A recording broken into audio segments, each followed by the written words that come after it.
Hello, welcome to Ones the Force, the Star Wars podcast. My name's Phill. Of course, I'm joined as usual by Dave and George. Good evening, gentlemen. Hello there. Good evening. Are we ready to talk some Clone Wars? I think it's the biggest discussion we've had in a long time. We know usually sometimes we go, we've got an hour. Can we fill it? Maybe this time around, I think maybe us three may a little bit excited for this one.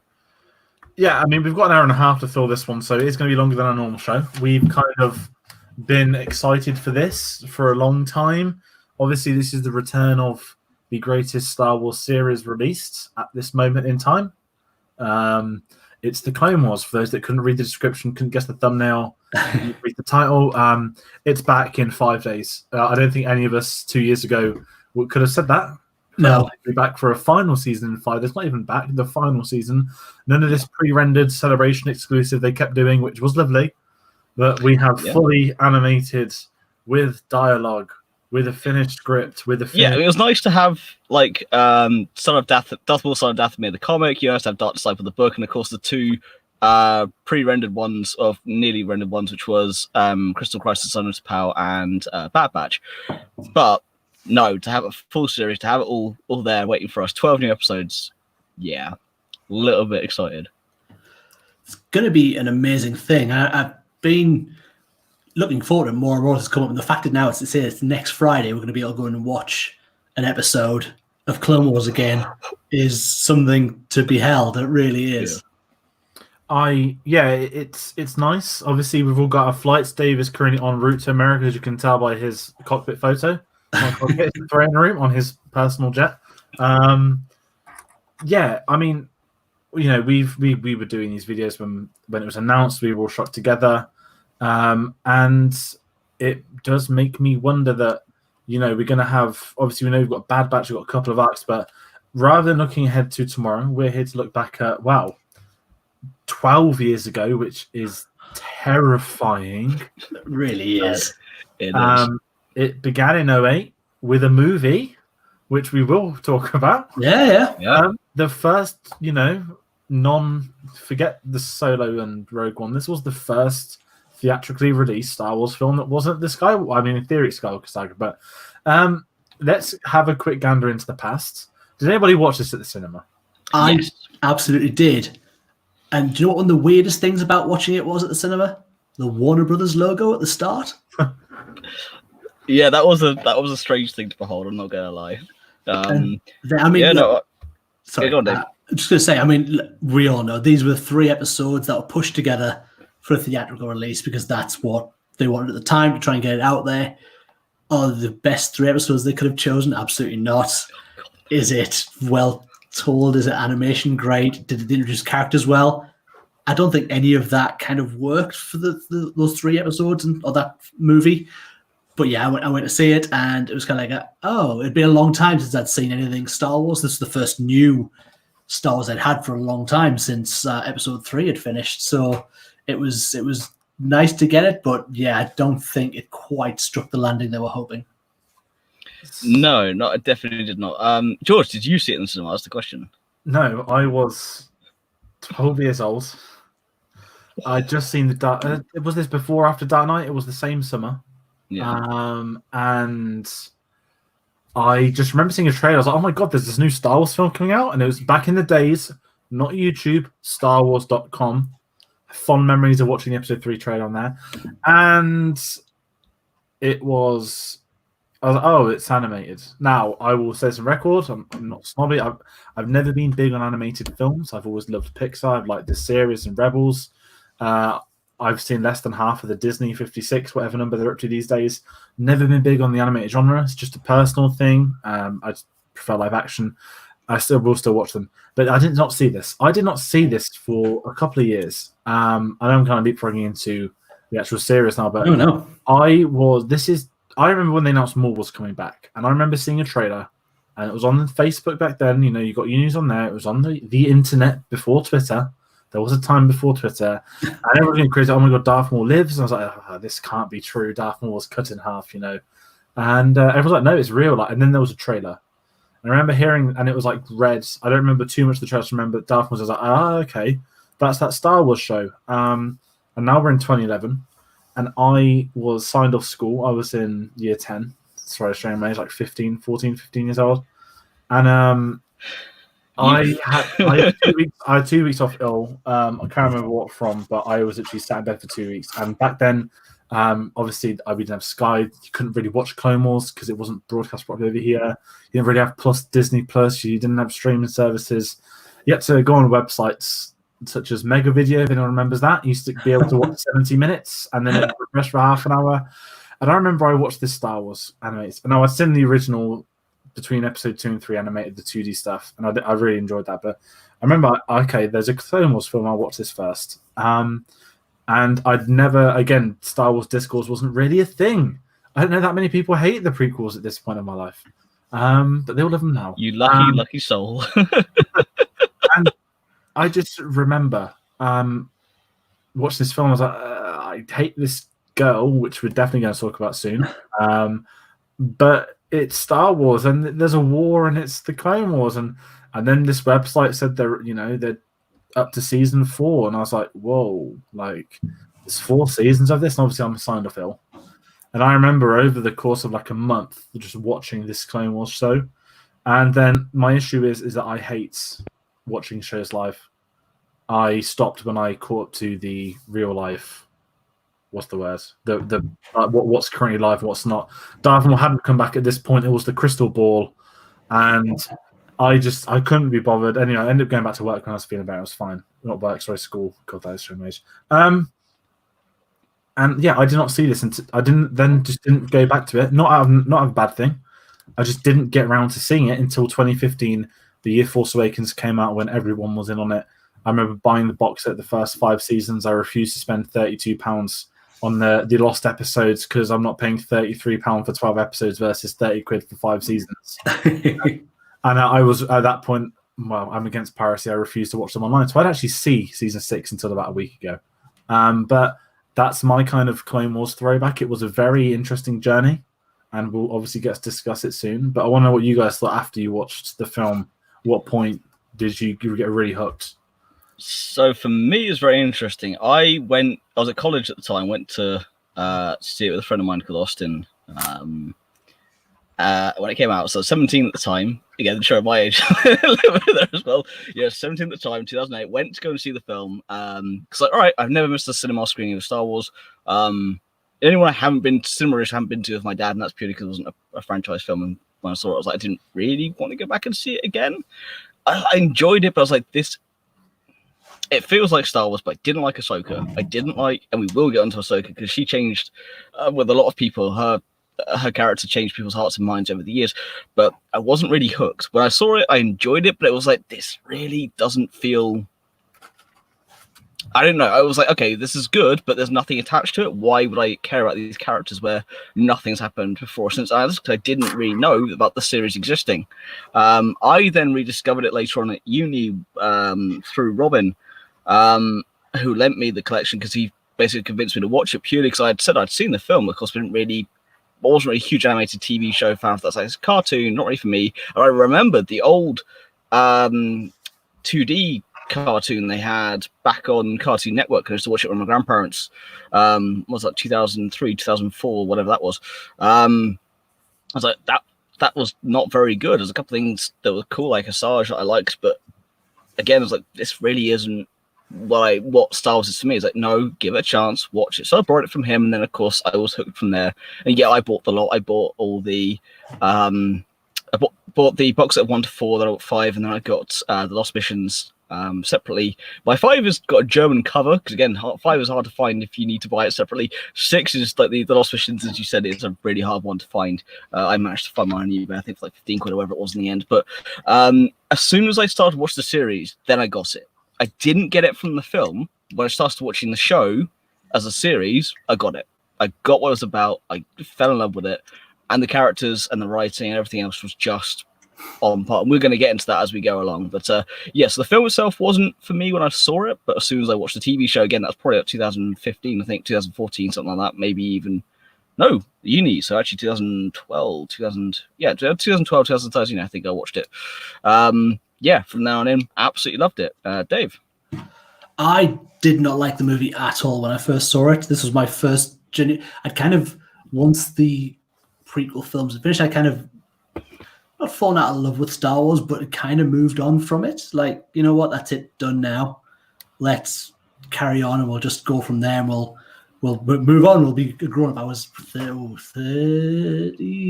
at the time, around there, 32. So, you know, I was at an age where it was like, it was time to give up Star Wars. But yeah, I watched the movie, and it was all right to get past an hour. And it's not even long film. I don't think it does a click in an hour and a half. I don't think it does. I think it's just shy of an hour and a half. Yeah. But yeah, so and the series came out, and you thought, you know what, I'll give it a go. And my word, it reignited my fandom. It was that pulled me back into Star Wars the way I am now. Had it not been for Clone Wars, I wouldn't be doing this right now, certainly. Yeah, I think that's a big thing. And, you know, Clone Wars has been this integral thing. I think for that gap between 3 and 7, a point where Disney hadn't bought Star Wars was finished. Yeah. We want to kind of get into it before we delve into the big thing. I guess this should be asked at the end, but we'll do it now. Changing thoughts on the prequels, right? We always say this, we are 3 different Star Wars generations of fans. We've got the prequel, we've got that's the wrong pointing, I'm getting the arrow mixed up. We've got the special editions, and we've got the originals, which is gap between originals and specials, I think we want to say. Yeah? Yeah. And I'm very curious because I've always said, you know, prequels my thing. I grew up with them. I had no issues with them. I said I didn't discover people hate them until, you know, the last 10 years. And that kind of blew me away. Has this had an impact on your thoughts on the prequels? I mean, it has for me, as someone that loves them.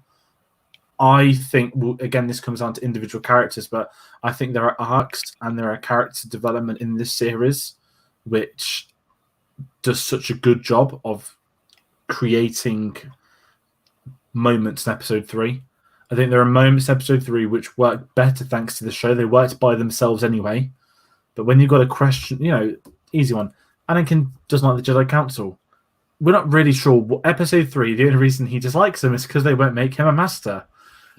This entire series, there are episodes, there are arcs, there's, you know, get to listen. Yeah, I definitely hate the Jedi Council too. We'll also team up with Anakin.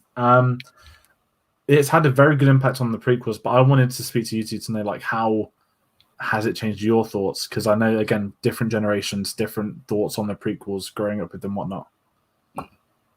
I mean, for me, the story on the channel is well known. I've told it 1,000 times. I had to literally stand in front of my entire class and defend the prequels to my lecturer. I have quite firmly and literally stood my ground and defended my love for them. So it didn't change my love for them. In any way, in some small essence, actually, I ended up going, I wish they had done some things in episode 3 better, because the Clone Wars handle it better. The clones, especially. The clones, for me, in episode 2, okay, they're really a non-plus because you don't see them a huge amount. But in episode 3, they just seem like they're just faceless. But I hate the fact that the suits are animated anyway. That's always been a bane of mine. I prefer fully live-action suits. That's why I love the sequels for that, and of course the Mandalorian and stuff. But it gave the clones characters. It gave them human traits. So when you watch it, characters like Rex, Fives, Echo, Tup, just Cody, people like it gave them a personality. So when you watch, especially when you watch Order 66 in episode 3, it hits harder because you then know what they've been through. That's what it added to me, was that extra level of just heart wrench when Order 66 happens. Apart from that, again, I think it just I like depth. I mean, this is no secret. Again, the channel Star Wars is my baby on here. I buy every single comic I can get my hands on. I mean, I'm sat next to a near 4-foot tall stack of Star Wars comics of every single issue that they've released since that came back in 2015. I have over 20 odd books. I know that I'm a few behind, but I love background. I love depth. I love exploring the characters, and I love exploring what goes on.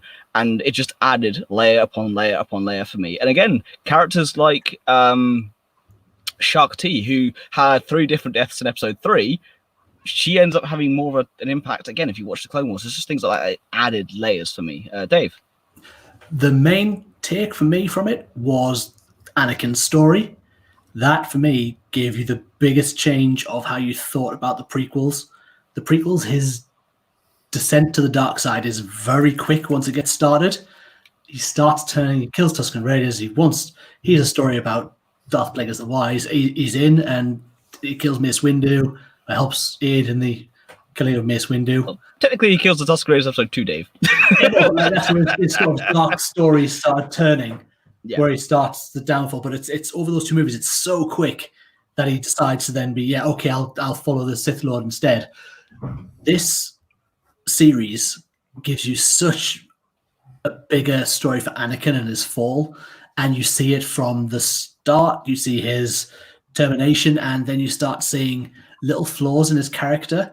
And I mean, before we came on air, George and I were just discussing it. I mean, you get to see things like when he literally is punching Clovis in the face, punch after punch, and it's just he has these moments. There's I can't remember which episode it was, very early on, where he's using Jedi mind tricks or the choke on an interrogation and on Poggle the Lesser against.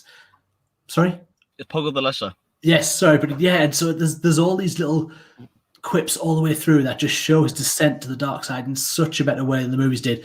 But if you watch them as a whole, seeing that fall in episode 3 was a completely different experience because of the character that you've seen grow over those series.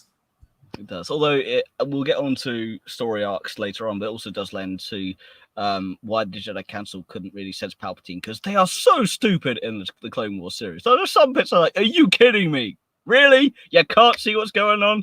Well, you deserve to fail, which is one of the things I love about Luke in episode 8, where he's just going, yeah, at the height of their power, they let Palpatine come to rise, that they were a bit dumb. This just emphasizes the fact how dumb they really were, but we will get on to full arcs later on. So we're going to move actually into the meat of the show. So we've got our first little memories here. Characters. This is going to be the big one. This is something that we're all going to love. And this is one of the reasons why we're kind of having to break things up a little bit, because we could go for hours and hours about certain characters. But George, pre-established characters first. What added it for you? I mean, following on from Dave, we've got Anakin, I guess, is the big one. It's the Skywalker saga is his story. I'm not going to talk about what I didn't like about episode 9, sorry to bring up. But we all know it's Anakin's saga. We could have had a Force Ghost. Anyway. Stay on target.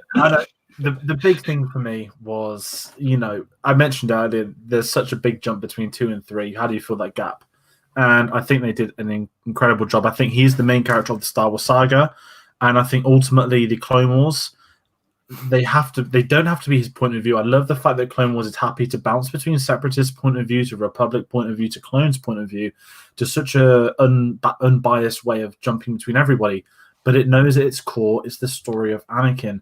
And even if it's a moment or if it's an episode or an arc, every decision they do is to build up towards episode 3, build up to the betrayal, build up to him distrusting people, his relationship with Obi-Wan, his relationship with Padme. But the most important part of Anakin Skywalker in the Clone Wars is Ahsoka. He becomes a master. Who would have thought? No one post episode 2 and 3 release thought Anakin is the type that would have had a Padawan between, the Clone Wars. And enter Ahsoka, maybe one of the most iconic Star Wars characters of the new, obviously the biggest character non-film at this moment in time. And she, as we've all said, she wasn't the best character at the beginning. And I think season 3 onwards, where they kind of I don't want to say address the issues like it was that bad, but episode 3 is where the character becomes more mature, becomes more interesting, and becomes one that you actually enjoy to follow in episodes. So there were some moments in the previous seasons, but it was a case of sometimes she'd come on, and me being honest, I'd be like, oh, an Ahsoka episode. And that's how it felt, but they addressed that, and now looking back at seeing what she became is very interesting. But I think her relationship with Anakin is the crux of this entire series. It's the little moments from him passing, when he disobeys orders from Obi-Wan and she's disobeying orders from him, and he's struggling to accept that, and you've got, Obi-Wan in the corner saying, haha, now you are learning what it's like. And it's little moments like that that really build it up between the series. And I just think what they did with Anakin was, I love Hayden Christensen. He's my favorite Star Wars character, well, one of my favorite Star Wars characters. I can't deny that the episode 3 is better because of this. It's like when they pitched the Star Wars spin-off Solo Rogue One, they said that these are films that are going to enhance your experience watching the Skywalker saga. And Clone Wars does that. That enhances your entire experience for everybody involved. There's a character that was seen in episode 1, not in 3. The likelihood is they were in Clone Wars at some point. Maybe 1 or 2 didn't, like the odd Gungan and whatnot. But pretty much everyone from episodes 1 and 2 is in Clone Wars at some point or another. And I think Anakin's the epitome of that. And I also think they improve his character. I think a lot of it comes down to the voice acting. We're just going to talk about George Lucas, Dave Filoni, what they did with him, the arcs they choose. Again, picking Ahsoka to be a Padawan, that's a very brave thing to do. But it worked. And the thing I love most about Anakin in the series is that it's, what's the word? It's the whole attachment business. Yeah. There's a distinct, looking as just an overview of the characters, there's distinct personalities, and we know that Anakin's one has attachments. You got the lines in episode 3. They're doing their job. You need to do yours. It's a very Obi-Wan thing to say. It's a very Anakin thing to feel. I want to protect these troopers. You get that for 6 seasons of him looking out for those individuals, looking out for his Padawan, disobeying them because he has attachments. And that all builds up and up. And Padme is so sparingly used in the correct way with Anakin. Yeah. When you get these individual moments, whether it's him force choking somebody, whether it's him beating the daylights out of Clovis, that was a very satisfying moment, though. I think we all can admit that one. It was. You knew it was coming. You know when they brought it back, as like, a Clovis episode. My Anakin's gonna have fun. And yeah, I don't know. It's one of them where I think the show revolves around him, but I think it just increases his character. Where I don't think every other character is done as well in Clone Wars as Anakin, but I think the common issues with the prequels that people will say is often the character of Anakin, and I think Clone Wars really fleshes him out. Yeah, Dave. Without a single doubt, I think if you're looking at pre-existing characters, then Anakin is certainly still the one for me. I said in my last, is he's got the biggest arc, the biggest story, the biggest journey, and the addition of Ahsoka it's an absolute genius move. I've never ever in my time as being a Star Wars fan from when I was little known as a character who has picked up that level of fan. To be taken on to heart as much as she has for someone who came in quoting Sky Guy and R2. There's a reason why she's not one of my list of new characters to talk about as well. We'll get onto that. But I was just and then from there, I think you get Count Dooku is very well brought out in this movie as well, from being a bad guy who showed up in 2 and was dead in the opening moments of 3. Spoiler alert if you haven't seen them. But I thought it was very well done with how he was made to look like he was a much bigger part and a much bigger play for Palpatine as well. And I think finally, what I'd say really is the other character I think gets a lot more time in this is Palpatine as well, and not just in Emperor mode as Sidious, but actual him as Chancellor Palpatine. I really like the stuff that we get, not so much in the. Unfortunately, after the character actor who played him did pass away in the end of series, during series 5 filming. So it changed to Tim Curry, and to be honest, it does take away from me a little bit towards the. There is a part. Robin one of the episodes. I can't remember off the top of my head. Where it goes from Ian Abercrombie. There's a line that's then done by Tim Curry. It's back to Ian Abercrombie to finish it off, and it's just kind of weird. Yeah, it did take away, but I think so. They're my ones. I would say Anakin, Dooku, and Palpatine are my main 3. I think you get that much more and much better delivered story through the Clone Wars for them. Indeed. Now, when it comes to me, I left Anakin off my list purely because I knew that either you or George would talk about it. Because Anakin is by far the one that's added the most to it in terms of pre-established characters. Obi-Wan, again, has a lot more added to him as well, but it's their relationship that gets added layer upon layer too, which I like. For me personally, though, I actually have gone the separatist side of things. Let's talk about Maul. First of all, which Maul is one of those characters that he shows up in episode 1, has 3 lines, and then is cut in half. He has a really cool fight scene, and that's it. But it's a character that they brought back. They didn't have to. They could have brought someone else in. But because of what then happened in the Clone Wars, he then been brought back in Rebels, and he's had other bits and pieces as well. And he had this depth just added to his character, where he come from, his family, so going through the Night Sisters, going through Dathomir and Savage Press, his relationship with Palpatine and why he ends up, how he ends up, how he survives, what he does, his vengeance against Obi-Wan as well, which of course fuels him right up until his eventual death in Rebels. Again, spoiler alert, but again, if you're watching this, what have you not doing? Go watch Rebels. It's awesome. So yeah, his character was an unnecessary character to bring back, but once they brought him back, I can't imagine him not being there. After seeing him in the Clone Wars and Rebels, he's one of the most perfect Star Wars villains because of his character arc and how his obsession is what keeps him going, and just learning about that and seeing where he goes is one of the things I love the most. Next off is Grievous. Grievous is one of those cool villains that is, of course, in episode 3. And that's it. He ends up having a few lines, a few scenes, but his depth, his how where his background is, so of course how he became cyborg in the first place, watching him actually kill Jedi as well, because of course he has the lightsabers, but where did he get them from? You see where he gets one of them from, at least when he kills Kit Fisto's old Padawan. Again, just seeing bits and pieces where it's come from, what he wants to do, how he controls the Separatist army, his dealings with both Count Dooku and, of course, the Emperor as well. So, again, from a very two-dimensional villain to a 3D character, this more fleshed out character. Again, love seeing that as well. And I guess, and again, agreeing with Dave on this one, Dooku. Dooku has his own, ends up being his own apprentice, has his own story arc. Nidar, there we go. Thank you, Robin. That's the apprentice that Grievous kills. Dooku, again, Christopher Lee does an amazing job with the character in episodes 2 and episode 3, but then to see his background, to see where, again, what happens with him, his relationship with Palpatine, when he is nearly assassinated by Asajj, when, again, he just throws it to one side, creates a new apprentice with Savage Press. Just seeing his betrayal of Palpatine and that side of things, as it always is with the Sith, one will always overthrow the other. And just to see the background, just fleshing it out, giving us more and more, was one of those things I love doing. Love watching, sorry. And again, those are pre-existing characters. I will, though, touch on Anakin purely because, yes, Matt Lanter does an incredible job with him.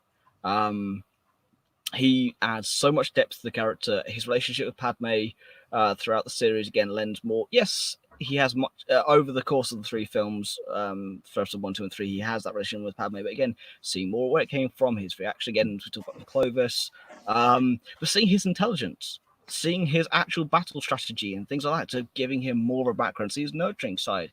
There's so many different sides to him that you see, and it just adds layers upon layers. And again, it just lends itself to the writing. It's the last thing, of course, that George Lucas wrote for Star Wars. Again, it's what he trained Filoni on. Of course, Filoni is done to do Rebels, Resistance, and part of the Mandalorian and things. We know what great things he's gone on to achieve, and this was his training. I thought it was fantastic to see. So going from our pre-existing characters, George, let's now jump into the new characters, because there's a lot to talk about there. I've still got a load to talk about for the pre-established one. Sorry, sure. Go for it. Yeah, if you want more, then crack on with it. I was trying to do like a roundtable type thing. If we can bring it back to Dooku, because Dave says really good stuff, funny Phil. Yeah. Dave, you summed up. He doesn't do much in 2, and then he's killed off at the start of 3. One of my favorite things about the entirety of Clone Wars is he is this, not just this political figure, he is the leader of the Separatists. And to the Separatists, he is this great leader that's doing a lot for them, and they all love him. And we know as the viewer that, he's evil, he's plotting this plot with Palpatine, who is also playing chess. I think Dooku's far more interesting. He's not even a villain of the week. He's actually, as a whole, he's in this Clone Wars quite a lot, but he's not in every episode. He doesn't appear every week. When he appears in person, he's often quite dangerous. He is an outright villain. He's killing people. If he doesn't get his way, he'll kill them. He is an expert swordsman. I love the voice actor they have for him post the film when they don't get Christopher Lee back. I thought he did a great job, and Dooku became one of my favorites, and with Dooku comes Palpatine. There's a brilliant meme that's gone viral recently, which is the old... has anyone ever seen that Pixar short film where it's the man that cleans Woody from Toy Story playing chess against himself? And it was like Palpatine during the Clone Wars, and it just keeps cutting to him playing chess on both sides. And, you know, this is ultimately a kid's show. We love it, and it's definitely tailored more towards older people. And at times, it's definitely not for kids. It's very dark. forcing painting a clothing, kissing him. Grim. That was Probably one of the darkest moments in Star Wars. That very moment where Asajj It's one of my pulls him. favorites. I think didn't love it. Cartoon Network didn't they cut that out of the original? There are cuts, there are edits of that episode where you do not see the impalement or the kiss afterwards. You just see the lightsabers out of his back. So yeah, it has been edited when it has been shown, but it's a really, really dark moment, but a brilliant moment. Cool. It's so cool. And that's what's great. And I think when you get Palpatine, it's although we know it's a kids series, we know as the viewer he is Sidious. What I love is that George Lucas didn't go in with, it's going to be a big unveiling in episode 3. It's the Jedi are in one corner of his room talking about how they're going to do something, and the camera will literally cut to Palpatine smiling, like laughing. Like it's a large game of chess, and I think he's amazing in it. I'm never talking nice, but Zillow Beast, oh no, we're going to test on it. It's going to be used. It will be great for our clone troopers. Camera turns, evil smile, episode ends, and it's like really, when Wile E. Coyote used to hold up a sign. Yes, I think he's great, and I think again it develops in further. We get to see him doing his job as a chancellor, and it makes it more ironic when he's having these really pleasant conversations with the likes of Padme, who if you look at the entire prequel trilogy, there is one consistent thing: so that they all want to kill Padme. All of them do. She's been a thorn in their side from day one. Whether that's Palpatine when she flew back to Naboo, whether it's not the banking clan, whether it's the Nemoidians, Newt Gunray and them lot, all they want to do is kill her. And you can see how much she winds them all up with her let's keep doing democracy kind of vibe. And again, that's her character that you get in episode 3. Now you've seen these over the top sort of political scenes. When you get into episode 3 and it's her, this is how Liberty dies in Thunderous Wars, you can see that because you've seen that in the Clone Wars. And I think it does a good job at developing her into what ultimately happens. And my biggest criticism is General Grievous of all the sort of pre-established characters. One thing I will say for the 2D Clone Wars, the introduction of General Grievous is one of the best scenes I think I'd ever seen. I was not scared at the age of 9 watching it. I was like, oh my word, he just obliterated all the Jedi. And then you watch episode 3, it's like, that's pretty badass. One of my biggest gripes of Clone Wars is that, and they didn't have to do this, I know they wanted to have it pre-established. I wish General Grievous hadn't been there from the start. I would have loved it if they could have introduced him end of season 1, end of season 2, that here is this new general for the Separatists, and he's a killing machine. I wish we had something like that. I understand why it's pre-established the same Adventurous and whatnot, but with Grievous, he's your more Saturday afternoon cartoon villain of the week. He's going to lose the battle, and then he's going to run off when it's time to be captured. And I get it, that's his character arc. I love what they do with him in the sense that he doesn't meet Anakin until episode 3. And there's the George Lucas made it clear that they cannot meet each other. Either I think there's a scene where it's Anakin unconscious when he runs past, or there's some weird thing like that. And I love the fact that George Lucas kept that because it's the continuity. It's minor. It's minor. It doesn't matter, but it's a really nice feature. But there's just too many Grievous and Obi-Wan Kenobi fights, isn't there? Is it me? Is it just me? No, I think I know. Just you, though. I know what you mean. I mean, I like Grievous. I like the interpretation of him. I like seeing more of him. I do think he was set up like you said, the villain of the week. So yeah, he comes in, starts a battle, then technically he normally runs away before. If you had a mustache, you would twirl it. Absolutely would. Yeah, but it's just I know what you mean. He's the villain of the week, and normally he starts a fight and he's run away before the fight even gets really started. So yeah, I know what you mean. He was sort of thrown there, and you're right. They could have built him a little more of as a bit of villain to not show him as much, because they had so many other characters that they could use and they introduced us to that maybe Grievous wasn't needed as much. But again, I love the fact that he didn't physically meet Anakin until episode 3, and that was played out so well. So yeah, it's I can see both sides of that. Yeah, definitely. To be fair, I mean, one of my favorite villains is Trench for Separatists. He was just incredible, and again, he was used very sparingly.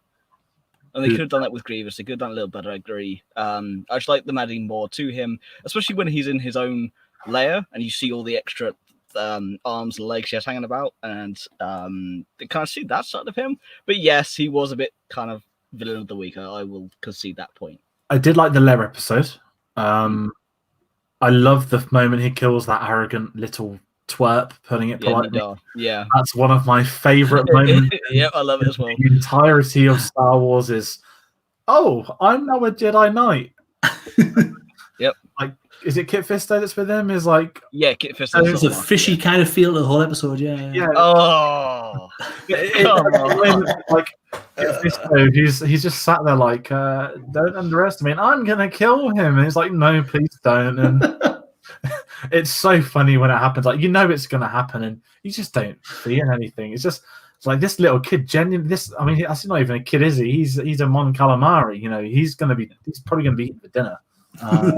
He goes from being a Mon Cala to full on just calamari by the end of it. Yeah. I just love it. You know, that episode, even if it's 1 minute of him walking around his lair, just the moment that little Jedi dies. Your pun was not appreciated, Dave. I've got so much time for it, and that is the kind of grievous thing I do like. That we know he's a coward. That's why he shot a Jedi mid combat, which just makes you think, why doesn't he do? Oh, I'm not going to be on them people, but what he could have done that in every Jedi duel. But it's one of them where, you know, there are moments which are great for each and every one, but there are also a lot of new characters too. Indeed, yeah, the new characters have got plenty to talk about for that one. Though, Jay, do you want to start us off with the new characters? New characters, and I don't think we can go anywhere without. Look, let's start it where we're going to probably have our biggest discussion. There's a lot of characters go, but Ahsoka is the Clone Wars for me. She is the new character introduced with this new girl, this Padawan who you'd never heard about Anakin having. That relationship, the growth of her character from being this awful, whiny little teenage girl who comes in to becoming this strong, super powerful woman by the end who walks away. That the last scene of her walking away from the Jedi after the trial, some of the best Star Wars in all of Star Wars history. I don't film and everything. This is right up there. Some of Ahsoka's storytelling, especially towards the tail end when she's getting on trial for the assassination attempt inside, or the bomb that went off in the Jedi Temple. And I just think her story is told so well for her to be ingratiated with fandom the way she is now. She has taken on from probably when she came out a most hated character when she came out. And I don't think that's not even putting a bad spin it to say she was hated when she came out. I think is about right, to her being someone people are craving more story from. The fact she's been able to show up in other series and people's minds are blown. She got a voice to come across in episode 9. That's a massive step forward for a character who came into a cartoon series. Ahsoka for me is such the standout character from this. It is her show. I'm in the same. I think this develops into Ahsoka's show. From the moments in season 5 to her not really being in 6 to get a little cameo, and you're with her on that journey. And I think as a viewer, you know, I can imagine a lot of kids, if their first introduction to Star Wars is the Clone Wars, they might see Ahsoka as their Jedi, that this is the one we kind of followed. And again, you got the noisy and annoying character that, you know, she does get rewritten. She gets interesting arcs. She learns a lot, and you begin to really like her. And I think that's a massive credit to Lucas and Filoni.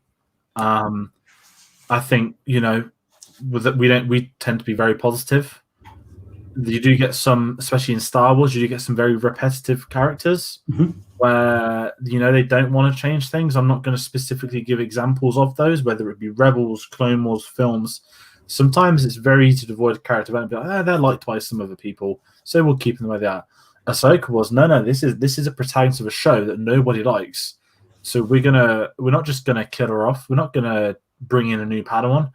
We're just gonna develop her and rewrite her, and gone with the nicknames R2, whatever it wanted to be. Was it Sky Guy and R2? Yeah. Yeah, and you know, they're a long time gone compared to season 5 closing Anakin's hand and Goosebumps moments, and I think it is her show, and having that continue Rebels. Now, my biggest travesty of Rebels is that I had spoiled that she came back. But that's what then sold me to go back and rewatch Rebels, because I did the first few episodes, and I think, she's an unsung hero, and I absolutely adore that.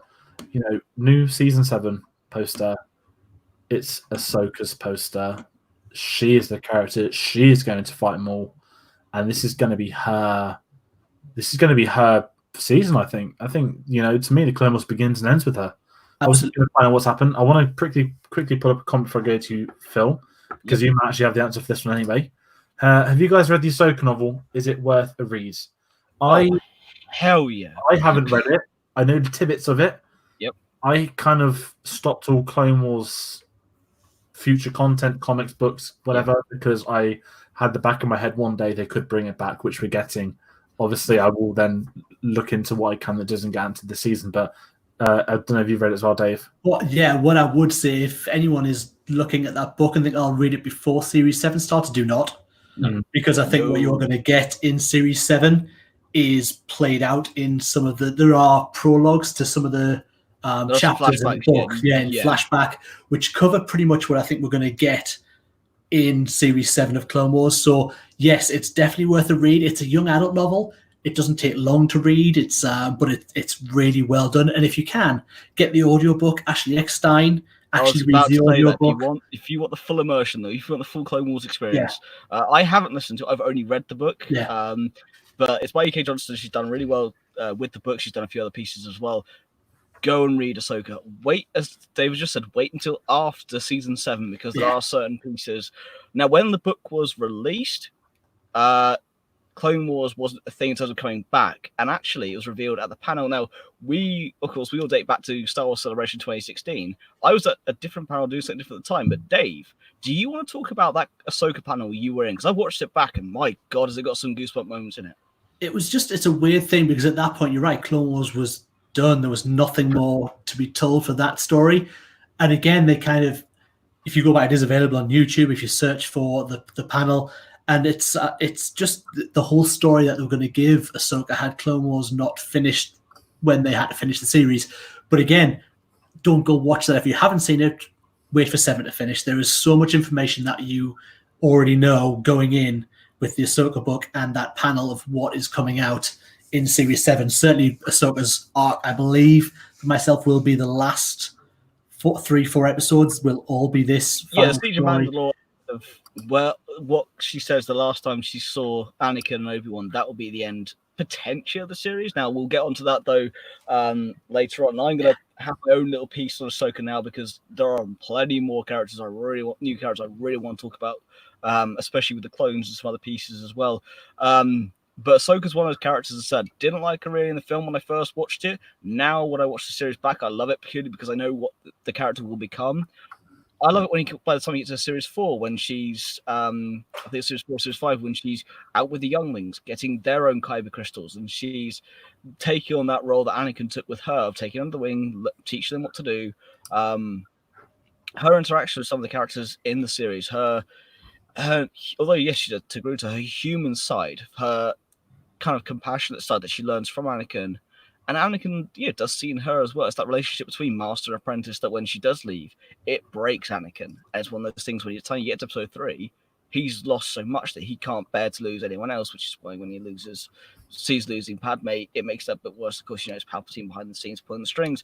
But again, Ahsoka was also a thorn in the side for Palpatine, and he, by the end of it, tried to frame her with that. By the time you had the trial as well. So by the time you get to that point, as you said, she goes from an annoying teenager to a very powerful young woman who makes a choice by herself to do something for herself, to walk away from her dreams, to find herself because she thinks it's better for her. She has a full development. And that's one of the things I love about the series. So when it ended, I was gutted because I wanted to see how her character really ended. So, of course, when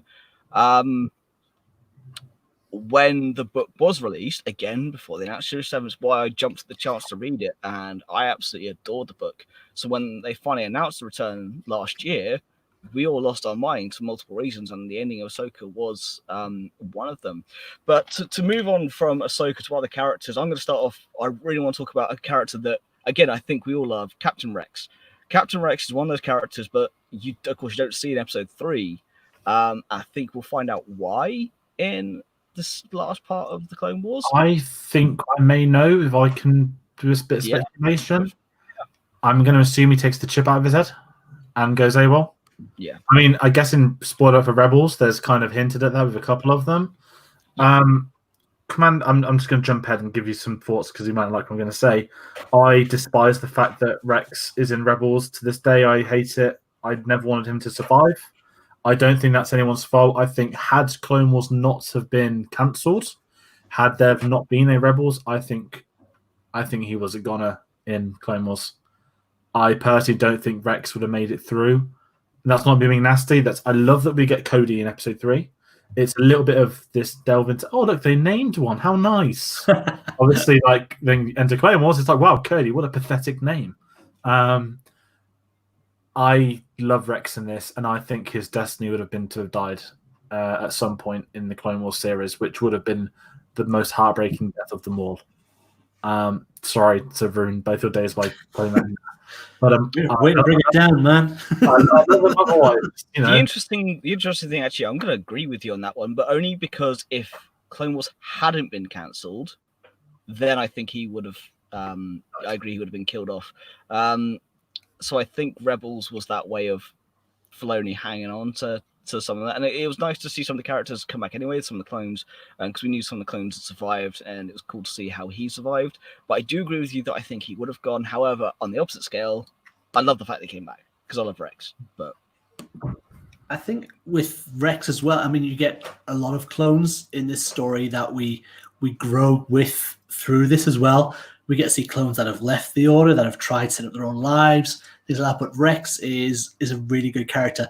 I too would have also liked to have seen an ending where Rex didn't make it out. Maybe Order 66 got Rex rather than maybe he did get the chip out of his head, but he was another one who was lost in Order 66 for standing with the Jedi. I would have liked to kind of see that side of him. I know it's been put down in canon in inverted bunny ears that he's the soldier in Return of the Jedi, and in Rebels it states at the very end that he is. So yeah, he is full on. Yes. My issue is this accelerated aging. I'm not one to moan about nitpicking, but yeah, that's been my issue as well. And I've had to argue that with Robin over the years. I'm not gonna lie. It's like he really should be gone by the end of Rebels. He should be. Yeah, he shouldn't be able to even lift up a blaster.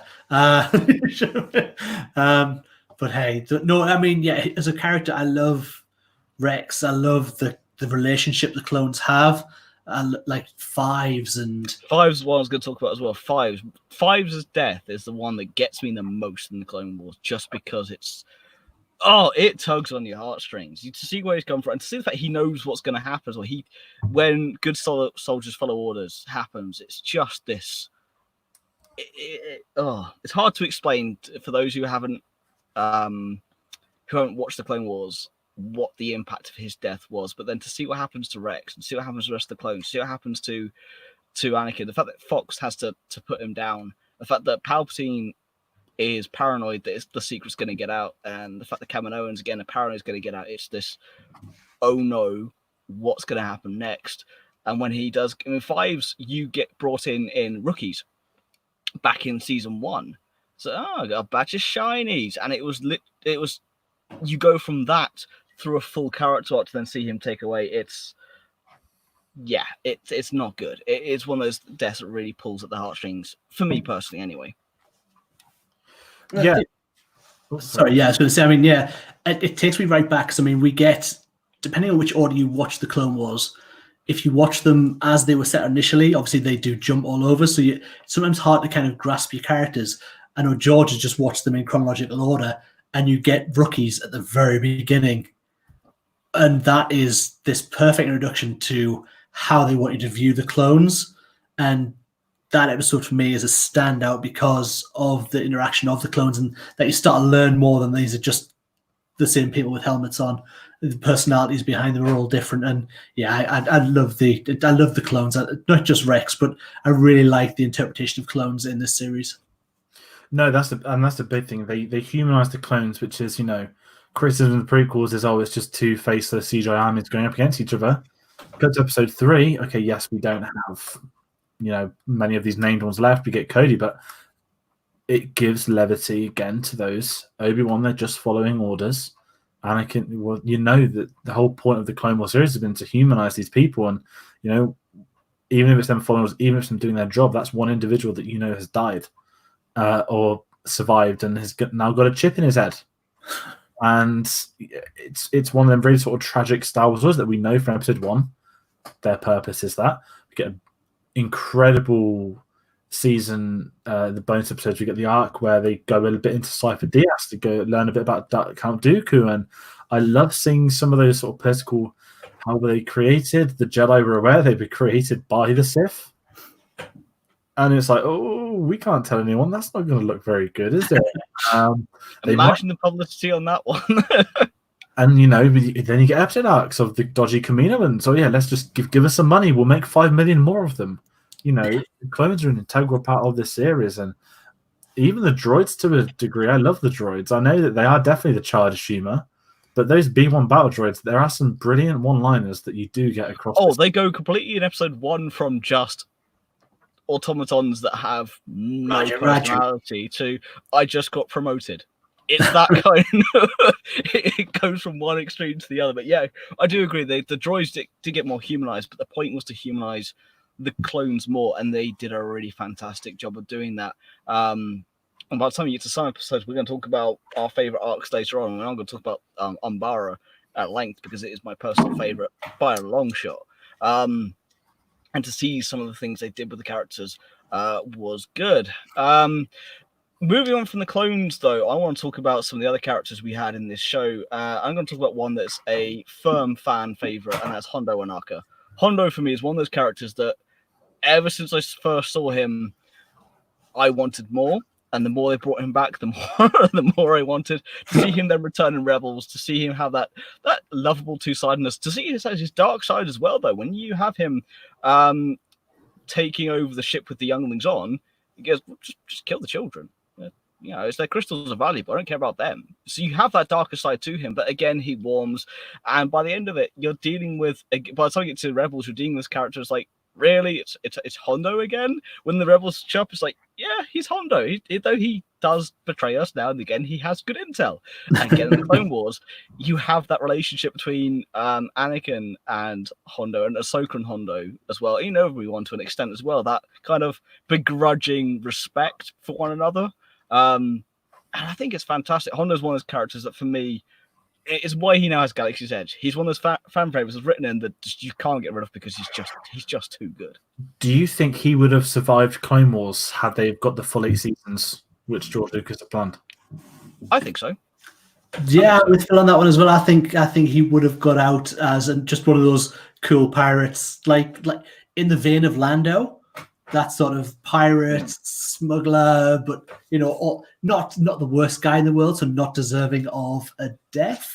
No, he would have just played his side and gone, okay, this side's gonna win. I'm just gonna do everything I can to make sure I'm with them, but keep a little bit on the side so that if it goes the other way, I can go with them. It's that he would have just hedged his bets, basically. As DJ once said, "Don't join." What I love with Hondo is that his first episode is him kidnapping Count Dooku. Like, that's not, how do you introduce a guy who kidnaps Count Dooku and then the Jedi? Like, you have the amazing Jim Cummings voicing him, which is a bonus. But Hondo is one of their favorites, and of course, he's at Galaxy's Edge. He is, I believe, the guide to the Millennium Falcon. However that works, I will find out and let you guys know if you want to know. Absolutely. I will need you to bring back a Hondo Black series, and Dave will probably want a Hondo Pop. I'm guarantee you that will be the case. And that's the thing, and he got through Rebels, he's got it to the theme park, he's one of them iconic characters that people do know that haven't seen Clone Wars. And for one that's not a Jedi or a Sith as well, that I think is very fair play. And I think there's one other character I'm going to jump to quickly too, who also I think I know who's going to be. I'm going to see if it is going to be that. He's neither Jedi nor Sith. Instead, he is blue and he has red eyes. There we go. Yeah. And he wears a cowboy hat. And Cad Bane is without doubt the best bounty hunter ever in Star Wars. Jog on, Boba Fett, man. Hell yeah! This guy. Don't know if it's his voice that draws you in. It's the illusions, or is it the hat, or is it his cowboy vibe? It's absolutely the hat. It's like, oh my god, there's a Star Wars character with a cowboy hat, and he's a badass. He is gonna get you a job done. No wonder they will keep using him. He gets the job done. He gets his money, and he leaves. However, we don't know he got into that prison. We will find out. But the fact that he always has a plan, he is so meticulated. He's so aware, and he can hold the Jedi off in fights. He's got a brilliant record, and I think he's one of those characters which every episode he is in, he ends up being the best thing in the episode. There's the one where he takes the clone's armor just to escape. Yeah. The sight of him in clone armor was awesome. But he's a standout character from the series. You're right. His design is absolute perfection, from the tubes that connect to his face to just that blue and the red eyes. Everything about him, the massive long cowboy old style coat, he just stands out as an amazing character. And who knows, maybe we saw him in The Mandalorian. I don't know. Who knows? But I do. And that's the thing, when it could have been Cad Bane, everyone lost their minds, because just a chance to bring him back. I mean, Corey Burton does a fantastic job with the voice. We don't see many Duros in the series. We see a couple in the cantina in episode 4. You also have one of the characters in Battlefront 2 as well. I can't remember his name off the top of my head. It's kind of interesting to see the Duros as a species in it, but it's more his character and Corey Burton's voice. It's the writing and the voice together that make this character unforgettable. Some of the things he does, some of the things he says, he is just... It's one of those things, yeah. How do you go about stealing a Jedi holocron? One of the best guarded secrets in the galaxy. You hire Cad Bane, and Cad Bane gets... He tortures C-3PO. Yeah, he does, and it's also why you can't trust C-3PO secrets. He's just like, no, he tells them the truth. He just doesn't believe him, because 3PO just sounds insane, just prattling on. Yeah. But not the point. It's the fact that he programs the droid not only to break in, but then to blow up as well. Going, I don't care, you're an asset. I need you to get in. I'm going to take the holocron. Done. I wonder with him. I don't think he would have. I mean, he was in Rebels. He's not been in the new trilogy. He may, we hope, brackets, very hope, he is in The Mandalorian. Cad Bane was not in Rebels. That's what I'm saying. He wasn't in anything. I thought you said he was. Sorry, go on. on. No. Because he's not been in anything since, it is very open-ended, which means it's easier to bring him back in the future. You know, we love Maul, but when Maul popped up in Solo, it's phenomenal. It's great. There's like, there's now got to explain it to everyone. And then we don't know how we went from there to there and then there to there. You know, we don't have that fully lined up yet. But Cad Bane is someone that obviously we know that there was the pre-visualized effects where he was going to have a standoff with Boba Fett. Yeah. He was going to put the dent in Boba Fett's helmet, but the outcome of said duel, I think that may have been Cad Bane dying, which would have given Boba Fett the kind of, in wrestling terms, the sort of the push. He would have jobbed to Boba Fett, because it made Boba Fett look stronger by killing Cad Bane. Yes. I think ultimately that could have been the end of an arc in Clone Wars at some point. Because again, was it originally there was 48 more episodes they believe they had ideas for? It was around that. There was a lot of... I think there was 2 more series. Full series as well, yeah. So, yeah. You know, maybe we'll get something soon. Maybe Dave Filoni will treat us to some previs. I don't think we're going to get his outcome in Season 7. I wish we do. But unfortunately, the downside of such limited episodes means that we cannot go to some of our favourite supporting characters. Yeah. Indeed. And unfortunately, looking at how much time we have left, I want to go into one of my favourite characters just briefly, which is Asajj Ventress. Because for me, she's one of my favourites purely because she's not a 2D villain, and not a 2D villain by far. She, for me, had one of the best character progressions in the series. She went from a hard gun, an assassin, to someone who wants to be dedicated to become a Sith, to get cast aside, who tries to come back against her master, fails to do so, and goes, okay, how can I make my way in this galaxy? Goes home. Her entire race gets slaughtered by Dooku and the Separatists. She has to then go on the run. She then helps out Ahsoka for some reason that she goes, I don't know where to turn. I don't know what to do next. I'm just trying to make my way in the world now. And by the time you get to Dark Disciple, she has a full ending. She goes to being a bounty hunter. She has a couple of lightsabers that she's managed to procure off the black market, and she falls in love with Dryden Voss. And by the end of the book, and spoiler alert if you haven't read it, I do implore you, it's one of my favorite books. She gets killed, but the way she gets killed and the way that by the end of it she is so humanized, it's just heartbreaking. It's one of those characters that goes from full villain to kind of anti-hero to kind of not full hero, but to at least on the lighter side of things. And if the series hadn't have ended, you would have seen that ending. I think that would have been beautiful to see on the screen, but at least we got the book to end her arc. At least that end was tied up. It was an 8-episode arc as well, wasn't it? Wasn't that Yes. what I had originally? Yeah, Do you I think reckon so. that would have been 8 episodes together, or 4 across 2 seasons, or? I think 4 2. across 2. You would have got 4 where she moved to one side, then 4 finishing off her story altogether in the next series. But yeah, I think Phil, you're absolutely right. I love in the actual Clone Wars. I love when she turns up and aids Ahsoka in those in the Ahsoka trial episodes. I think that's so well done, and her character is so good. Anakin again almost wants to go pummel her when he makes that. His turn's really on a knife edge by that point. And I just, she's so well And as I played. said, she goes from literally impaling someone with a lightsaber and giving them the kiss of death to someone who falls in love and you really feel for the end. Robin corrected me in the comments there, goes Quinlan Voss, not Dryden Voss. It's Voss at the end. I'm trying to think on my feet here, trying to get everything in a short space of time. So do forgive me for that one, but he is correct. But yes, it's that literally go from I'm going to pull you to my lightsaber and give you the kiss of death as I impale you to just completely the opposite end of the scale. For me, why she ends up at the top of my list. So we are going to again, she was actually introduced in the 2D series as well. Something I don't like the 2D series. I can't stand it. I've watched it a few times, and as a kid I loved it, but now as an adult, knowing what the Clone Wars and everything else they've done, it's like I just don't rate it that highly. But anyway, we have some time, but not a huge amount of time, so we're gonna crack on with things. Just a list of your top 5 characters from the Clone Wars, starting with Dave. So I don't know. It took me a little while to go through a few of these, but my top 5, I'll just give you a list. You know who I absolutely adore, and he's only in it very briefly, but 99, the defective clone who looks after the base on Kamino, is really up there for me. And literally made my top 5 characters when I thought about it, because of the role he plays. He has a massive hero's death. He looks after those clones. He's still wanting to fight, even though he knows he hasn't got the full abilities that the clones have. But his protectiveness over his brothers that he sees is absolutely beautiful. So 99 made my list. Asajj was my number 4. Anakin and Rex, and then top of my list was Ahsoka. I am gonna be a cheat. I'm not gonna do 5. I'm gonna do 2 joint and number 4, which we'll get to very soon. Joint 4th, I've got Obi-Wan / Duchess Satine. Nice. Let's not get the tears out yet, Jakes. Don't ever cry. Number 3, I've got Count Dooku. Number 2, I've got Cad Bane.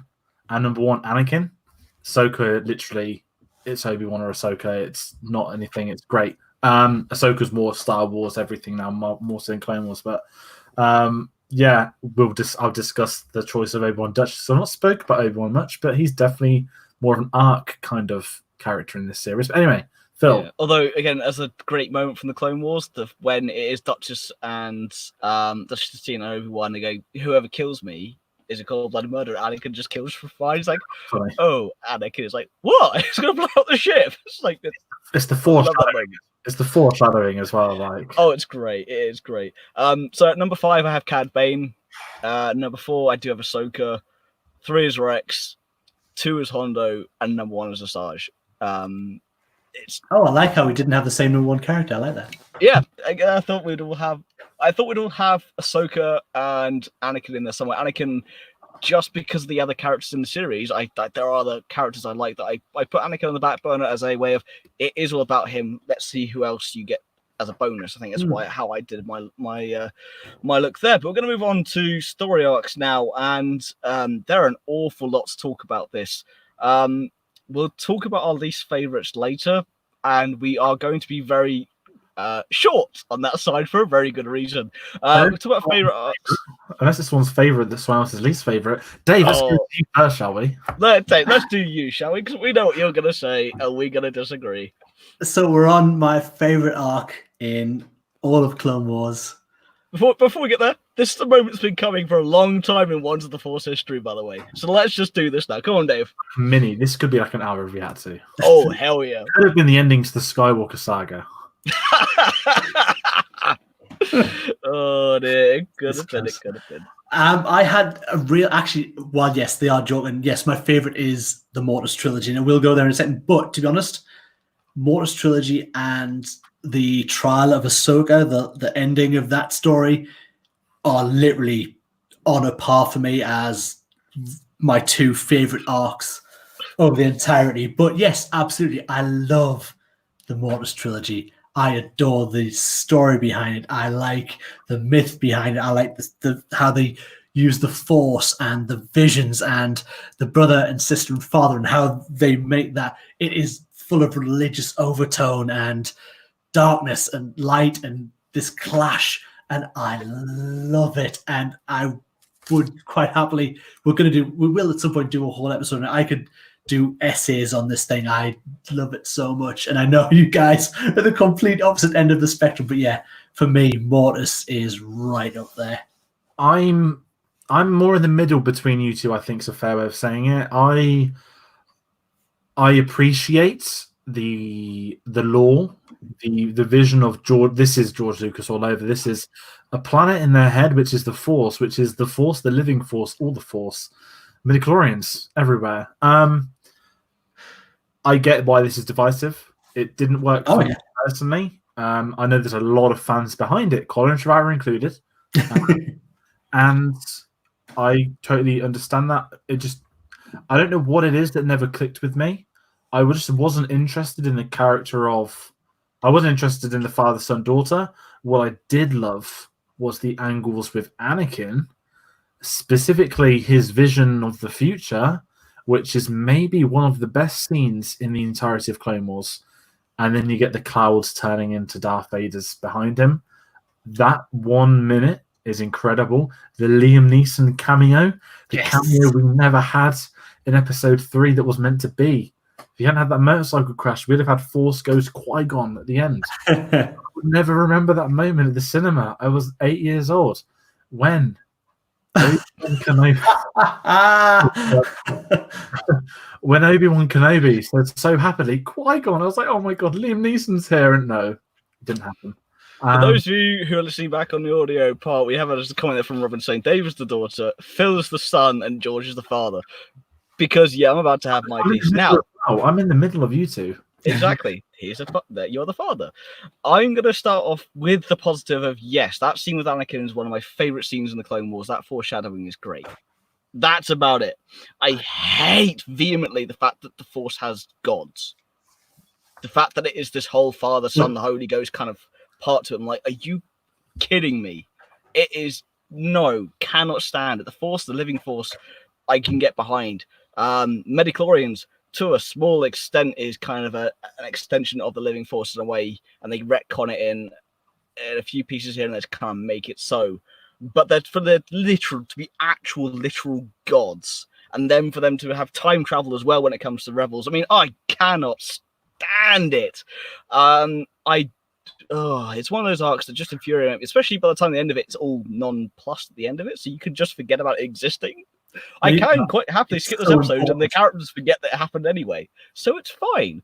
But it's one of those things, again, I don't really like Dark Side Ahsoka as well. I kind of like that's like a bit I'm not really sure. Affection for Anakin though. Anakin needs to see that. It means so much. And it's also that whole part of, well, because you have a special knife, you can kill one of them, and it's all kind of wibbly wobbly. There's no kind of, it's all kind of said and done by the time you get to the end of it. It's like, okay, so well, you didn't save her, so therefore you're now doomed. Ray found a knife that showed her where Thummy was in the Death Star, depending how it fell out the sky. That's better. That's much better written than that. I just get off this podcast. You're fired. I just cannot stand it. I cannot stand it, especially like, well, you didn't save her, therefore you're doomed. Like, yes. So what? And he doesn't save her. She leaves. Yeah, but it's the fact that you didn't do that, so he's doomed. It's like, no, Anakin makes his own choices and is also then manipulated by Palpatine. There's a lot more to it than just you didn't save her, therefore you're doomed. But again, this is a reason why this could be an entire section, an entire episode on its own. We could all sit here and yes, so Dave is very much on one side, I'm very Shell, and George is in the middle there. So I'm going to move on from that to something I love, and I'm going to put up a comment here by John Parton saying the Unbaron campaign was great. That is by far my favorite arc. The Darkness on Bar is my favorite arc by far in the Clone Wars. It's what, for me, if they were in a Clone Wars film, that's what I would want it to be. I want it to be the nitty gritty. I want it to be.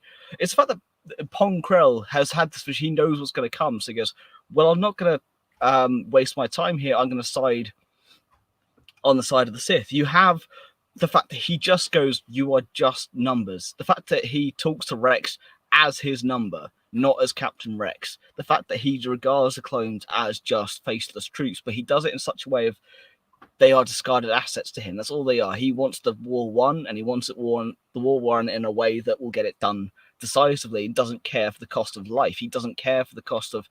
He doesn't see the humanity behind the clones. And when you get to the clones themselves, that fight is one massive slog. The fact that they have to almost have basically a mutiny for them to get out of this situation, to survive through it, I just think is incredible. For me, it's by far my favorite arc in the entirety of the Clone Wars, by the way it's written, by the way it's played out, and also by the way it's animated. Because in that nitty gritty of the fight, it's kind of like Geonosis on episode 2, where it's just clouds of dust, bolts here and there, people dying. It's just brutality at its finest. When Pong Krell loses it and just starts hacking everyone to hell, just yes, give me all of that. I love Umbara. My favorite, though, I'm gonna be the really obvious guy. Sorry, guys. Season 5, Mandalore, Maul, Death Watch, Duchess Satine, Obi-Wan, Palpatine, Savage, aka Savage Oppression, but with a short name. To me, the greatest arc in the entirety of Clone Wars that may have spurred the Mandalorian into being what it is. It's hard to talk about this as its own thing because this really has 3 seasons of build-up to this point. You can look at this as one arc. We could probably sit down and watch all, 15 Mandalorian episodes in this entire series. And it's this moment where, to me, the best thing about the prequel, I know we didn't discuss Obi-Wan characters, but the introduction of Duchess Satine, the one that Obi-Wan had an attachment to, is one of the biggest revelations for his character. I don't think we're going to get it in the live-action series, which is very sad. If they made a reference, I would probably cry too. I had goosebumps when I rewatched this a few weeks ago. I was so excited to get to this. The moment where Darth Maul kills his only love of his life, in front of him, knowing there is nothing that Obi-Wan could do, it is heartbreaking. It's character development. It's the most tragic but the best episode. And ultimately, her death is what's going to put Mandalorian. It's also one of my favorite moments with Sam Witwer and James Arnold Taylor's backwards and forwards. If you watch the booth recordings as well, sometimes between the pair of them, as voice actors, lending emotion to the characters again has to hit hard there. But there, yeah, sorry, George, had to put that in there. Continue. Anyone should Google Sam Witwer's stuff that he does in the booths. He creates muscle on his neck humans shouldn't be able to. He's an incredible voice actor, but it's accumulation of everything. It sounds like episode 1. He killed Maul. Maul just wants to kill Obi-Wan. And I just think it was, to me, the best set of episodes in the entire series. I think Obi-Wan is, I know I've said this many times tonight, Obi-Wan is I think he's in my top 3 characters of all time in Star Wars. I think he's the best Jedi ever in Star Wars 2, which may have to argue with the people with one day. But this was this level of humility, not humility, but the humanity within. I can imagine a young Obi-Wan Kenobi with Qui-Gon Jinn on a mission for a year, and Obi-Wan falls in love. I can imagine Qui-Gon sitting there on his chair, kind of just like nodding like I don't think Qui-Gon would have opposed it either. And then like Dooku says in episode 2, that if Qui-Gon had been alive, he would have been on the side of the Separatists rather than the Jedi. I can well believe it. That's the thing. If you watch the entirety of Star Wars, I can well believe that. And I think Obi-Wan would have moved with Qui-Gon. I think I would love Qui-Gon. He's one of the most interesting characters in Star Wars that has his noble end, if you pardon the pun. But it's the moments where everyone says to me, I know this isn't an episode, but all you had to do was say it. I would have left the order for you. That isn't just a tragic arc. That is Obi-Wan Kenobi's attachment, and that shows his loyalty to the Jedi. And when Anakin showed his succession in that and Anakin's failure. Yeah, exactly that. And I think that adds another level to the Anakin and Obi-Wan relationship that, I think I know that Obi-Wan doesn't really say it all.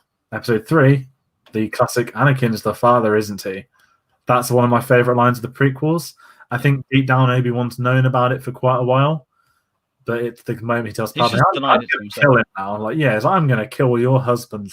Like, Anyway, Indeed. In the interest of time, gentlemen, I want to move on to the list of arcs because we could sit here for a long time. I am aware of time though for people here. I'm just gonna go first on this one purely because there are so many bits to it. For me, number 5 is Arc Troopers. The invasion of Kamino, watching the clones defend their homeworld for me is fascinating, and also yes, with 99, it hits home and his death. Yeah, it's a hard one to watch for sure. Number 4, the Mandalore plot. Everything we've just talked about there. Can't floor it. Absolutely love it. For me, number 3, Rising Malevolence. So the hunt for the Malevolence. It kind of reminds me of the hunt for the Tirpitz and the hunt for Bismarck in terms of our own naval history, but also just it's a very kind of militaristic strategic hunting where you have this ship that's going around annihilating things. They have to hunt it down, stop it, because they know if they don't, it could be the end of the war. Number 2 is Cat and Mouse / the Battle for Christophsis, because Christophsis takes 2 full years. Takes actually, I think it's between 2.5 seasons worth of material for them to cover to finish off the Battle of Christophsis. And Trench is one of my favorite villains in the Clone Wars by far. He's one of the most intelligent, and he learns so much about his adversaries. And to see the cloaked ship as well is really cool. And at number 1, no surprises, it is the Darkness on Brien. I've said this before, and I'll say it again. By far, it is my favorite arc. Throw to you, George. What are yours? In 5th place, I'm going to put the Obi-Wan as the bounty hunter. I don't really know what the episode, the arc, the box. Yeah, but you've got again Anakin at his best, raw power, trying to hunt down the killer of Obi-Wan, the moment in which the Jedi have completely betrayed him. Again, that's a big moment for episode 3. I was invested in that, one of my favorite story arcs. Before I've got Byron, not more I can add to that. Number 3, I don't know if I should have this here. I think if we sat down to proper list video, this may change.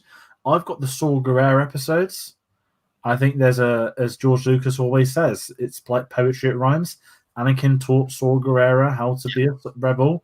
Saw Gerrera uses Anakin's rebel tactics against Darth Vader's Empire. Poetry.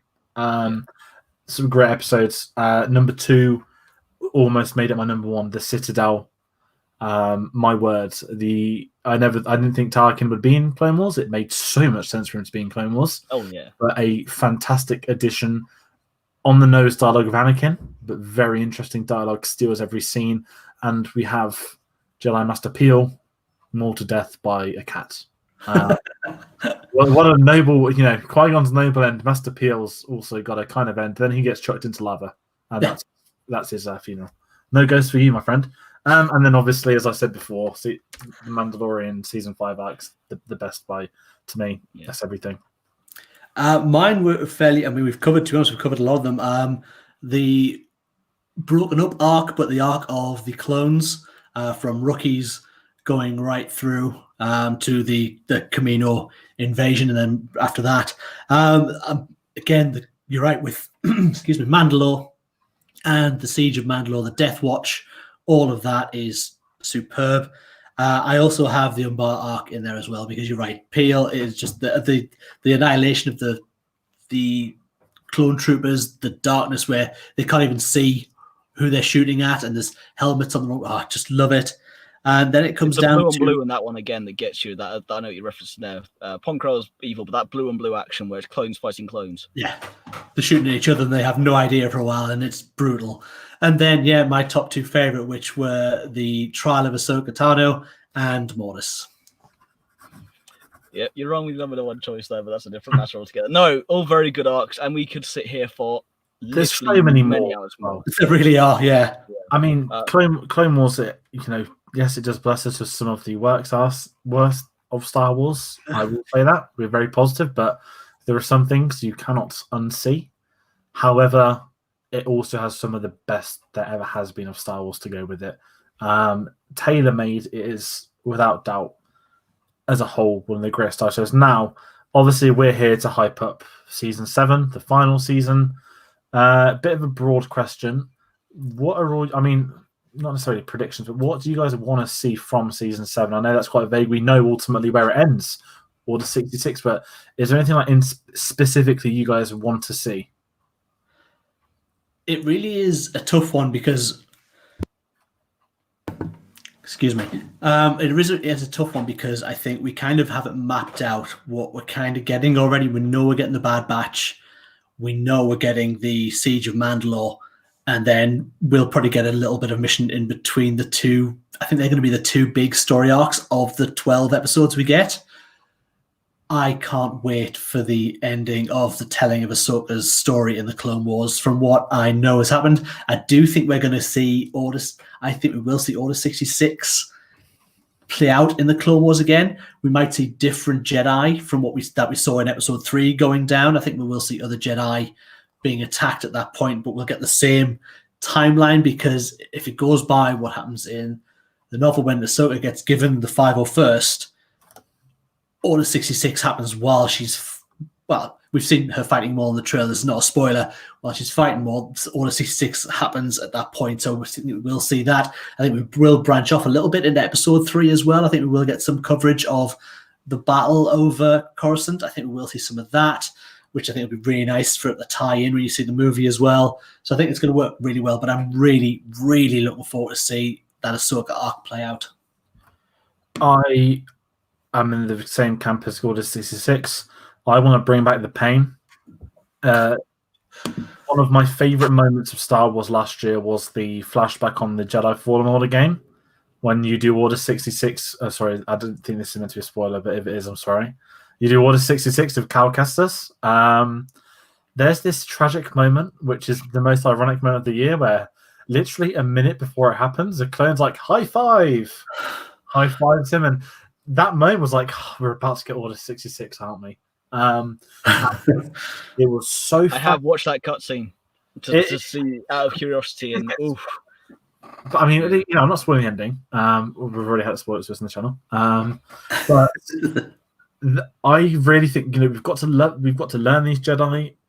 Part of me doesn't want to see something as cheesy as, I know we're going to get the hologram table of Mace Windu. I sent to Trap. If it's really cheesy, like Kelly's like, I'm going to my Gito, and I would love it, but hate seeing I'm going to this planet. I'm going to this planet. I'm going to this planet. As great as it would be a bit too like in The Hobbit where it's like, I'm going to find a ranger. ... It's Aragorn. Hey, it's like no, that's too on the nose. I would love it, but hate it for Star Wars. But one thing I do really want to see is I know we're going to get quite one of the best lightsaber duels of all time. The fact we're getting Ray Park in motion capture as Darth Maul, I hope that the lightsaber duel can live up to this expectation. I know the three of us at the first ever viewing of Rebels, we were all a bit traumatized and we all got over it because it was actually phenomenal. The Maul Kenobi duel. You can call it a duel if you like. I think we're going to get Duel of the Fates level quality with this. I think just knowing it's Ray Park in motion capture, that's just really pleasing for me. And I think someone was going to nail the vocals. So that's one thing I'm really looking forward to. Yeah, and for me personally, I want to see kind of more of the clone troopers removing their chips. I want to see, because of course, Wolf saying, Wolf removed his after he killed Plo Koon. I want to see potentially the aftermath of Wolf Plo death. Plo Koon? Yeah. Oh, Wolf. I think it was Wolf who killed Plo Koon. It's Wolf. That's is just the Wolf traumatizing viewing experience. He's the. Is this like known? Is this known to the public? It's one of the things you got. I think it may be Commander Wolf. I don't know if it's confirmed or not. I want to see more of what happens with that kind of side of things. I want to see more clones removing their chips. I do want to see Order 66. I want to see the aftermath, though. I think more of my morbid curiosity is the clones' reaction to what they've done. I think I want to see that side of things. I want clone for the Siege of Mandalore. I want 8 episodes, and I want it to be grand. I want it to be just huge. I want it to be on a massive scale. I want them to, if they're going to do the Siege of Mandalore, you're going to get one shot at this. Let's just make this the biggest it can be, because Mandalore, Siege of Mandalore, and then the Purge of Mandalore in the Imperial Age is one of those. It's hyped up in the myth, when they talk about it in the universe. It's one of those things. It just sounds horrific. So so I want to see that. I want to see a grand scale of it. I want to see them go all out and it leave nothing on the table, and to it culminate in a Duel of the Fates level style fight. I really want to see that as well. I don't want them just to finish the pre-ended episodes of Bad Batch and Crystal Crisis and Ulster Power. I don't think we'll get Crystal Crisis. I know we're getting Bad Batch, and that disappoints me because that takes away 4 episodes out of the 12. You just know that's what you're going to get. Yes, it's going to be good, but we've already seen it. So what's new there? You're just seeing them build it up. And yes, it's going to build up into the rest of the shows there, but I want them to do more. I want them to tie it up in such a way that when it's done as well, I don't want to ask any more questions. I want it to be left on a really nice note. And no cheesiness. I will agree with you said there, George. Yes, the round table, the holiday round table would be nice to have, but I agree with you. I don't just want that. I'm off to my Gito. I'm off to here. I'm off to here. I want it to be a very organic process of you see them going to their doom, but it's done in such a way of, oh crap, we need to go and cover this. Or you see Palpatine going, well, maybe we have something kind of here as well. I want him just to pull the strings enough so when it's done, it's tied up in a nice bow. And just remember, around that hologram table, we do get our first view of Kanan Jarrus as well, which is why I do believe we'll see Order 66. I do think we'll see the moment that starts and the moment he runs or is told to run. I think we'll see the beginning of his story told as well, which is a really nice piece to put in there. I think is going to be. If you haven't read the Kanan Jarrus comic, after watching Clone Wars, I highly recommend you go and buy those graphic novels because my God, does it add to his story in Rebels as well. Just John Barnes put a comment on there, which I thought was really nice. I want to see Palpatine visiting the ruins of the Jedi Temple and knowing he's won completely and utterly. That would be incredible. That would be the finish. Final shot. Yeah. I really hope the final shot's not the same as 3. Well, not final, but I really hope we don't get, them sat on the watching the Death Star being built up, oh, look, we've built this much in only 19 years. I would love something like that, if the series can end with a Palpatine smile, because he's not in any of the trailers. No. We don't know how much. I mean, Phil mentioned Bad Batch. I'm in this really weird niche category that refused to watch Bad Batch. The animatronic, the animatic. Yeah, I'm not watching a pre-rendered Star Wars clip. It was bad enough having to watch Cad Bane. It was more me thinking that one day they can release this properly. We got that. Obviously, I wish it was more than 12 episodes. They could have been more than 12, but I'm guessing the series, the future of maybe some of these characters lies elsewhere in 2 eras after the Clone Wars. Who knows? But I think it would be nice if the series will end with Palpatine being captured, and it will end with Anakin and Obi-Wan having to go there. We know that. I would like to see him visit the ruins. I think that would be a nice end shot, though. I think that would be if how he gets to that point. I want it though to be after Order 66 is completed, after he is won. That'd be the final shot. All you want to see is the temple ruins, a close-up of his mouth smiling, cut to black and him laughing. Done. Just done. That would be a cool way just to end it on a hard note. Oh, no, definitely. There's a lot. And the thing is, what I will say about Rebels, although I would mix thoughts on the final season, certainly the second half was the best half of that final season. Oh, God, yeah, by far. The epilogue we had with these individual characters, I thought was so well done for what Rebels was, for where it had its place within the sort of Star Wars universe. I get they can't really do that with Clone Wars because it's he died or they're in Rebels, or he died or they're in Rebels, and it'd be ironic. There'd be really sad ironic and here if the epilogue was Order 66, it won't be. That'd be also heartbreaking. We're just going to. That would be a good way though. It's like an extended John Williams soundtrack from 3 minutes to 8. Every Jedi you saw in Clone Wars. I'm very intrigued. I feel as if again, we know the first arc. We kind of assume, we know that the second arc is going to be Siege of Mandalore, but we don't know how far they're going into Episode 3, and which makes me very interested there. For all we know, they showed us scenes from one episode of the. I'm calling it the Episode 3 arc, Revenge of the Sith, because we know it's going to get there. But all the Order 66 arc, I reckon they showed us footage from one episode of that arc. And I reckon we could have some real deep, disturbing stuff to come after. I'm just so excited. I can't wait for next Friday to be able to sit down and watch these episodes. Well, the first episode play out. I'm really, really excited about it. Definitely. Indeed it is. And gentlemen, I think any final words to add on this particular one, or Anything at all? No, it's hard to add more without going another hour, so I'm gonna log my thoughts and say I'm very excited for Friday. The rewatch was worth it. The job was done 2 weeks in advance, which I did not see happening, but due to the power of working at home, it can happen. Indeed. And again, just my excitement to be able to watch new Clone Wars and then sit down with you guys and talk about a new episode is going to be so good. And again, just a massive thank you to people who've joined in tonight, who've been watching, who will be listening in the future once I upload this. Just thank you very much for being part of the channel. Indeed. For me, the one thing I want to say is this episode's been a long time coming for us. The Clone Wars something off screen we've talked about a lot. This is one of those episodes where we shoot our episodes every other Wednesday. We go live. It's all good and fun. There are some episodes where you just go, you're not feeling because your life gets in the way. This is one of those episodes where you go, this is in my diary. This is what I'm looking forward to doing. I'm looking forward to talking. Also looking forward to chat Star Wars with you guys, but to chat Clone Wars and chat this in depth and get that animated about an animated show, no pun intended there, just to get that into it and just have this discussion and talk about a show that we all loved. The hour and a half has thrown, but I've had to look at the time and go, I really need to move these guys on, but I want to talk about the sport. It's infuriating, but at least we kept it to a concise point. As Dave said, thank you everyone who watched and commented. I think all I have to say is, again, thank you so much. Don't forget to like, share, and subscribe. You can find us on Facebook, Instagram, and Twitter at One's the Force of Stars Podcast, at the Force Podcast. You can find the video for this later on our YouTube and Facebook pages. And of course, you can find the audio version later on Podbean, Stitcher, Spotify, and iTunes. And until next time, we've been One's the Force. May the Force be with you. Good night.